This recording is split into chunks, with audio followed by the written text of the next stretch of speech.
What's going on, you guys? My name is Morgan and welcome back to another video. So in today's video we will be doing basically what was my favorite storyline from Hogwarts Legacy. So it's been a while since I played Hogwarts Legacy, but it's very easy to remember when games are actually your favorite games and some of the best games you've played compared to some of the worst games you've played.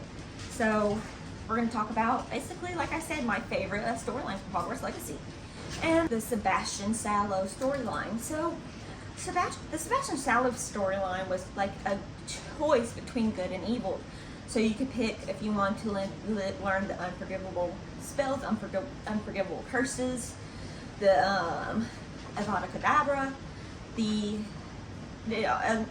Cruciatus curse. You could choose if you want to learn this stuff.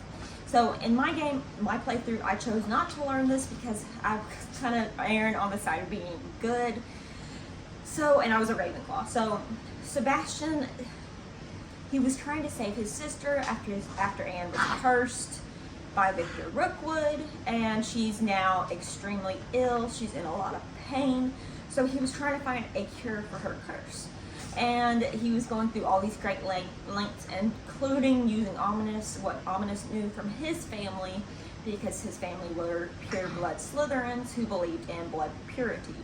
So he knew a lot about curses, and his family knew a lot about curses. So he used what Ominous knew towards his advantage. That's how they ended up finding Salazar Slytherin's study, and because of what Ominous knew, and using the curses towards getting there, because he had all these puzzles that you'd have to use. I believe it was the Cruciatus curse to be able to get in there.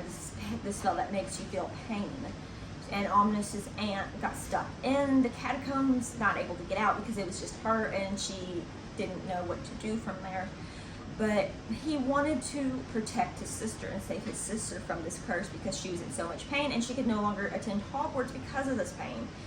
So we had to go through all these different quests because Sebastian wanted to find the truth and find a way to save her. So there were all these different storylines and all these different ideas to go save Anne, and all these different stories to save Anne, and you get to choose between, well, are you going to turn him in? Are you going to let him go? Are you going to have his back, or are you not?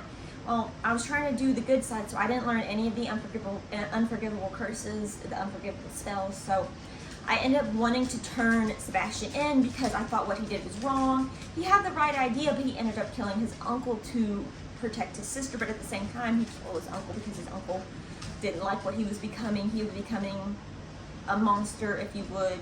Even though he was wanting to save his sister, he was putting his own soul, his own person at risk to save her, if there was even a way to reverse the spell that Victor Rookwood cast on her. And at the time, they didn't know that Victor Rookwood was the one to curse Anne, but it was his children should be seen but not heard. That's what they heard at the very end, and that's how we figured out that it was Victor Rookwood who was the one who cursed, because he said the same thing, I believe it was to Natty Onai that we learned through her quest.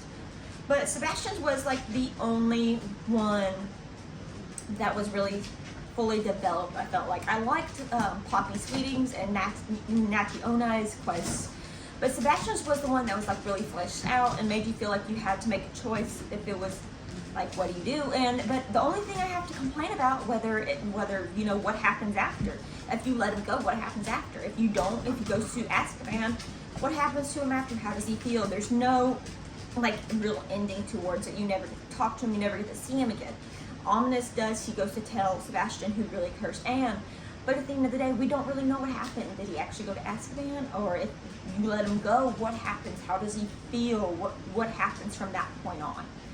But it was still definitely my favorite storyline in the whole game. Sebastian's, it was like just having to choose between good and evil, but Sebastian was evil, but he chose evil choices.